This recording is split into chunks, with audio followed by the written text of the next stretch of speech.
The 6 to 7 Figure Show, episode 92. Let's hit it.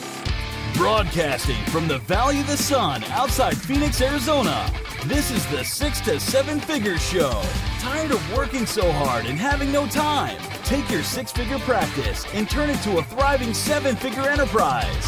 And now, your host, author, speaker, mentor, and strategist, Frank Bria. Hey everyone, welcome to the 6 to 7 Figure Show. I'm your host, Frank Bria. In today's episode, we are going to focus on executive development. But first, a quick message from our sponsor. This episode of the 6 to 7 Figure Show is brought to you by High Ticket Program. What's between your six-figure practice and a seven-figure enterprise? Just 12 projects. That's all. Execute those projects and you're there. In the High Ticket Program Accelerator, we guide you through every step of growth and scale, a process we call LEAP.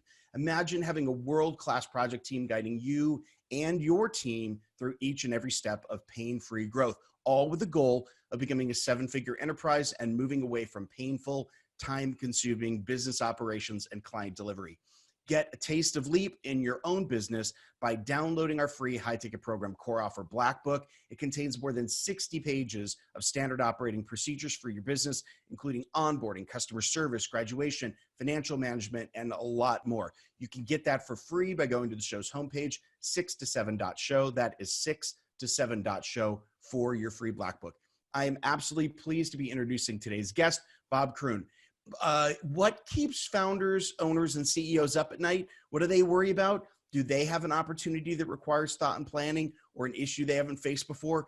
Bob Kroon's an executive coach who works exclusively with top business leaders. He practices in the San Francisco Bay Area and Silicon Valley, following a 25-year career as division president, group vice president, and CEO. Bob is dedicated to coaching others since 2015, and we are thrilled to have him on the show. Bob, welcome. Thank you. Thanks for having me. Yeah, absolutely. Our pleasure. So as you were working with CEOs and founders and you've been working with them to really kind of help them get the coaching needs they met so that they can reach their goals. What are you finding there's a couple of things that are in common that are some barriers or things that are stumbling blocks for these folks? Yes, I have. It's interesting. I know my own experience, right? But it's been fun being a coach because I see things that turn out to start to look like patterns, that happen. Yeah. Usually when you become a CEO or an owner or a founder, you have depth in one aspect of the business, right? There's something you had a passion about, whether it was engineering or coding or biology or something, or you like horses. It could be anything, right? Yeah. You have depth in the secret sauce, but you're shallow in everything else. Yeah. Somebody described it as a T. You have one thing with depth, everything. You don't know about human resources or accounting there's one thing and everything else is shallow. Yeah. And I think that's a pattern that, in fact, I haven't seen anybody different. And if I look back at my own career, that was true for me too. And I knew it. I knew I needed mentorship because there was no way I was going to deal with all those things just on my own or by reading the manual. That's not going to happen. Yeah, that's true. Do you think that most founders and CEOs kind of that they are self-aware about these blind spots, or is that kind of a tough part? I mean, there's a lot of talk about the I guess the stereotype of a founder, right? Who's sort of superstar, Superman, like knows everything, can't be told anything. Is that a true stereotype, or are you finding people are a little bit more self-aware about these blind spots now? Well, I think it depends on the personality of the individual, and I like to say there are people who are coachable, and there are those who are not, and it's kind of counterintuitive, but CEOs who are doing well are the ones most likely to ask for help. because they know there's another place to go. Right. They know there's another level to get to. The people who need help, the ones that are struggling the most, and maybe this is a self-fulfilling prophecy, they don't ask for help. Yeah. So I look, my best clients have already had some success, and in a matter of 2 or 3 years, we with a few clients, we've doubled or tripled, quadrupled their size of their businesses. Yeah. But they were, arguably they were successful in the first place. Sure. And so I see that as coachability is a big deal. And when I onboard somebody or, consider coaching them, that's the first thing I look for. If that first conversation, I start to get some pushback, you know what, this is not going to work for me. Yeah. The other thing about this, and this is interesting to me, that I see a difference in age groups. And baby boomers, and I get to say this because I am one, they're useless. It's too late. They don't want to be coached anymore. And the sweet spot for me is I'll say the 25 to 45-year-old people. That's the best category for me. Yeah. Oh, I'm 48. I've just I've dropped off the end of that. Okay, I'm not going to coach you then. Yep, exactly. It's really fascinating that you talk about this element of like recognizing the coachability or not. I recall back from conversations that I had with venture capitalists. We were trying to get a couple of tech companies up and running. And, when you're asking for $6 million, you listen very carefully to the advice that you're giving the people who are going to write the check. So, I would tell them, hey, listen, I got to be straight up with you. Not every business that I've started has been particularly successful. We've had a couple that have, we've run into the ground. And I was really surprised to hear venture capitalists like, good. I'm glad. We want people with past failure because it's the people who think that everything they touch turns to gold turn out to be the worst CEOs in the world. We want someone who knows that they can make a mistake and that mistake can be painful because those are the ones who are going to come get advice. Those are the ones who are going to listen to us when we tell them that they're doing something wrong. So they were thrilled about that. So that was an interesting insight from that area. Yeah, I think I totally agree. Yeah. One of the things that you have talked about that a lot of founders and CEOs get wrong when they start to grow is where they put the effort in sales and marketing. And that a lot of times a mistake that people make, especially with CEOs where sales and marketing isn't their strength, is they'll outsource that too quickly or they'll push it off and that handoff doesn't go smoothly. In fact, I think you wrote a book called Finding Revenue, right? Yes. And specifically, I think it's Finding Revenue, How Founders, Owners, and CEOs Lead Marketing and Sales.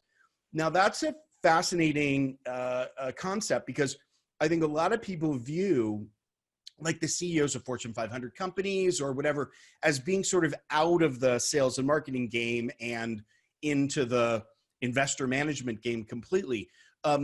But your viewpoint is that there's a lot of leadership that needs to happen in the sales and marketing piece. What does a CEO need to do as they're growing in order to not lose control of this critical piece of the company? Well, first of all, to me, I've never heard anybody say that that's any different. CEOs are responsible for strategy, and they need to set the strategy. They need to say who are the customers we're going to approach, what are our products and services, how are we going to reach them, what are our revenue streams going to look like, what margins are we targeting, on and on, right? They control strategy. Well, marketing and sales has to execute on that strategy. There can't be a disconnect there. So at some level, a CEO needs to give direction to that. I wrote the book. I did not want to create marketing vice presidents out of CEOs. That's not my point.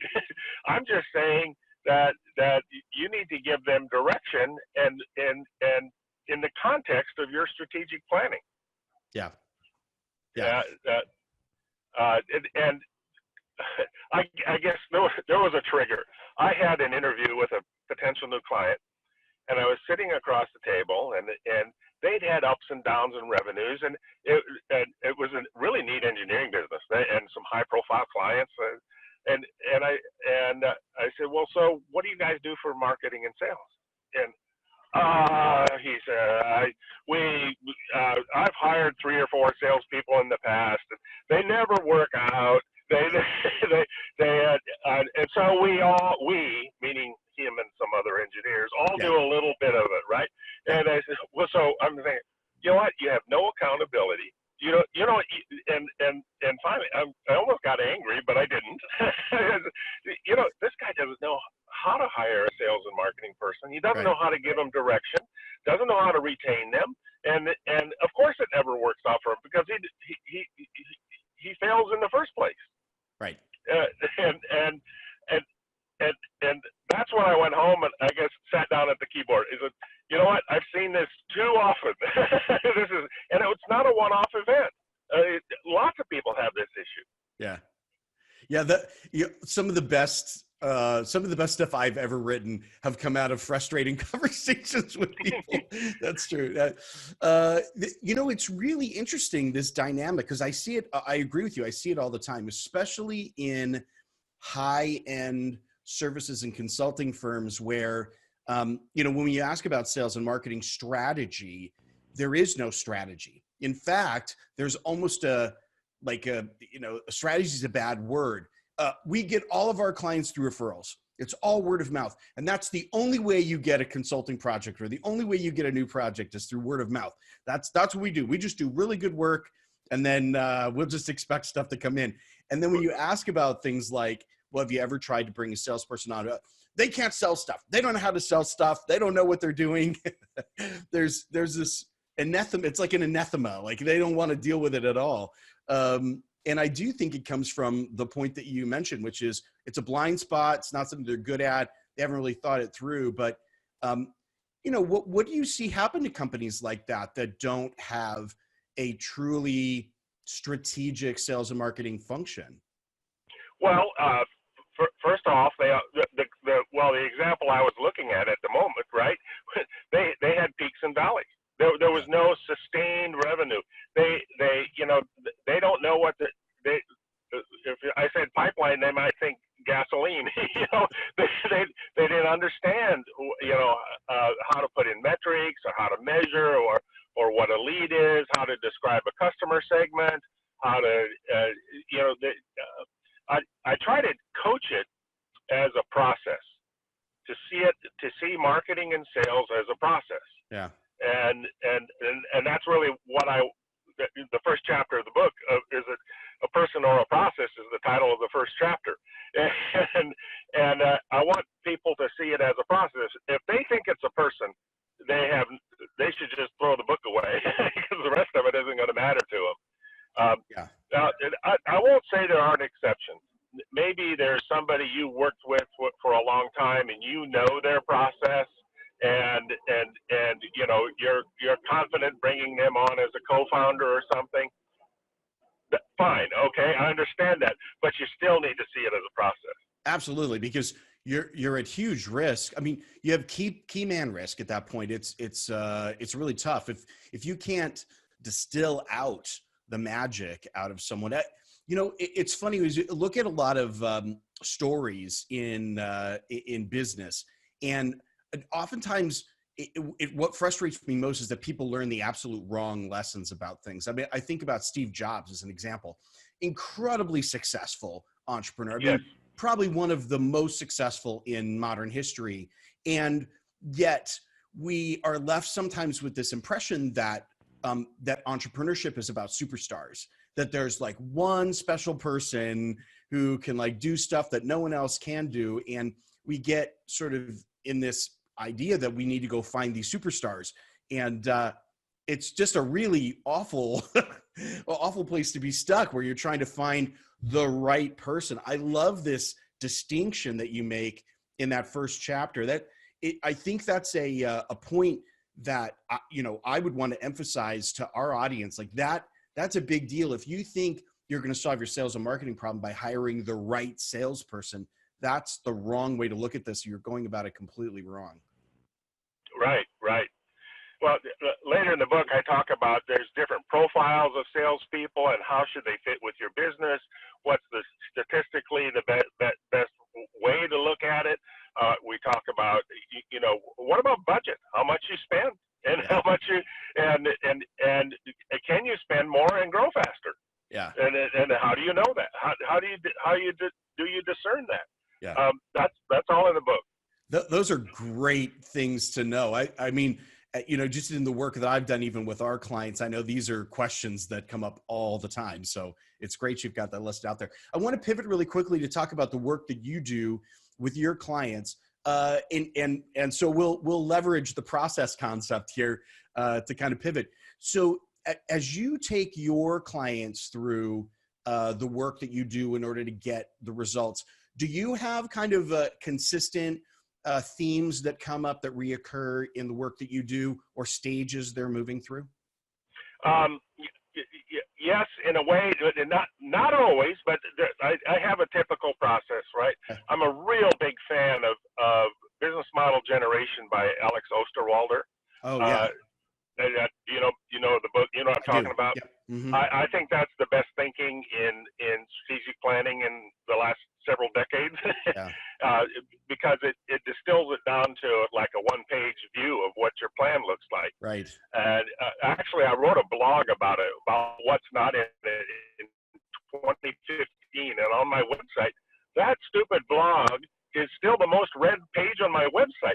And I look up where it came from, and it was, there's readers from South Africa and Singapore. I have no idea how they found it. But I also, I've done it enough. I've done workshops and stuff with it with multiple entrepreneurs at one time. And, but once you catch on to it, there's 9 boxes on the page, and I always start with, okay, who are the customer segments you're trying to serve? And then what do you do for each of them? And how is that different than the competition? What is your value proposition? Right. And oftentimes it digresses. There's the second book, which is Value Proposition Design, which is equally valuable as far as I'm concerned. But it becomes a really convenient way of onboarding myself with a client. I think in 30 minutes, I can completely know a client's business. Yeah. Just by asking the questions and I mentally fill out that strategic plan in my head.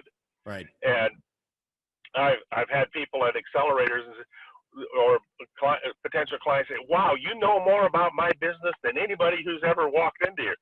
Not true. I didn't know anything. It's just I knew what questions to ask. Right. Right. Yeah. And probably also finding exactly where the gaps are, because where people are struggling to answer the question is where, there are gaps in the strategic planning process for them. That's true.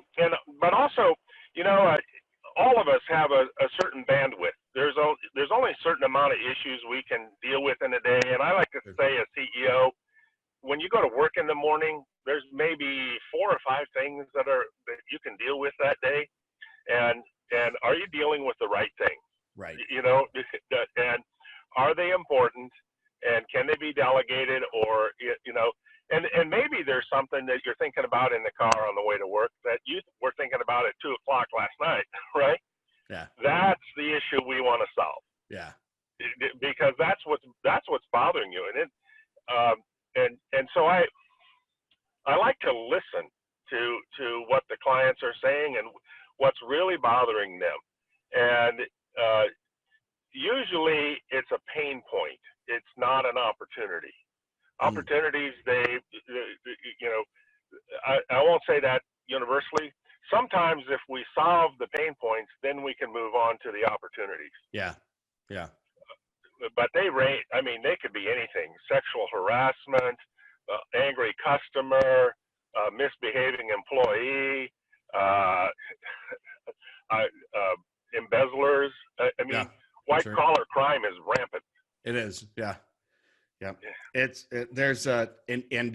crazy. It affects businesses like I know it's a tangent, but I had a client who that was the thing which, unbeknownst to him, for a year and a half was draining every penny out of the company until he could figure it out. And then suddenly they shot up, they grew, surprise, like all this cash was being funneled out the door. So I caught an embezzler, and I called the San Francisco police. I want to write a report, and they said, well, how much did he take? I said, well, I think it's about $50,000.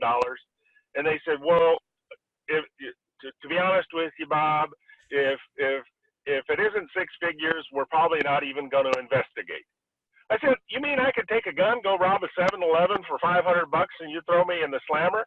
But somebody can take $50,000 and you won't even investigate? They said, we only have one white-collar investigator in the whole city of San Francisco. Yeah, this is, not to move off on a rant here, but this client was in California and the embezzlement was in the amount of $600,000. And even then, we had to put the entire case together for the assistant district attorney and hand it to them. Like, we had to hire a forensic accountant to go through, and we literally handed the case, and only then did they prosecute. It was so I totally get it. But a CEO, you need to know that. Oh, yeah. That makes insurance important. It makes it gives you a different perspective. It really does. You have to have some healthy cynicism. Yeah. Well, and it's like you said, right? So every CEO is going through this growth process. There's things they're good at and there's things they're not good at. And it's not like we were all born with this pre-existing knowledge about how to grow a company and what the issues would be as the company grows. It's not like we just have this inherent knowledge that, we should probably make sure there are some checks and controls on the accounting process. But yeah, these are important things that have to be in place when you grow your company. Yeah. So, but hey, Bob, this has been a great conversation. I'd love to continue talking more, but you've been really gracious with your time, and I want to make sure that we respect it. Before we go, though, as people are listening to you with the book and all the other things that you're writing in your blog, what's a great way for them to connect with you? And where can we find your book? I published the book two ways. It's on Amazon, and then I used Ingram Direct, which connects it to Barnes and Noble, and probably your local bookstore can order it that way. Okay. But I have a website, Experius.com, EXPEERIOUS. That kind of tells my personal story. The book is only a part of a bigger picture. Well, I wrote the book sort of in a way to be a textbook. At the end of each chapter, there's discussion questions. So, let's say a group of business owners wanted to do a group study, or a facilitator wanted to use it. There's questions at the end of the book. Wow. Then I'm also, and this is not very public yet, I'm creating some self-study courses that are based on the book, and I take the content that's in the book and I expand it further. It's not a regurgitation of the same thing. I'm trying to add, different levels, so that I guess my view of this is you could get some value, I suppose, if you just read the book, but most people won't do that. I think 85% of people never finish the books they buy. The second level is to take a self-study course and make a little bigger commitment. Yeah. Third is to do it in a group, and really what I want to do is do some affiliate marketing and work with accelerators or maybe co-working spaces where I'm creating a content that they can use to create a revenue stream for themselves. Yeah, that's great. Yeah, absolutely. So we've got your website linked below this video. It's on the show notes page. So if you're listening out and about, come on back to the show notes page and just click on through and you connect with Bob directly. So that's great. And take a look for the book on Amazon or in your local bookstore. I love the format with the discussion questions. That's amazing. That's really unique. And I like the fact that a facilitator could take a group of entrepreneurs through that process. That's amazing. So, Bob, thanks so much for being with us. Really appreciate your time. Well, thank you, Frank, and you have a good day.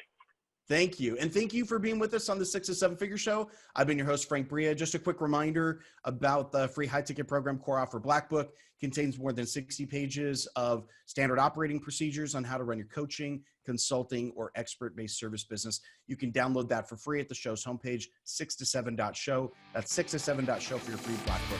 We'll see you on the next episode of the 6 to 7 Figure Show. Make it happen. Bye-bye.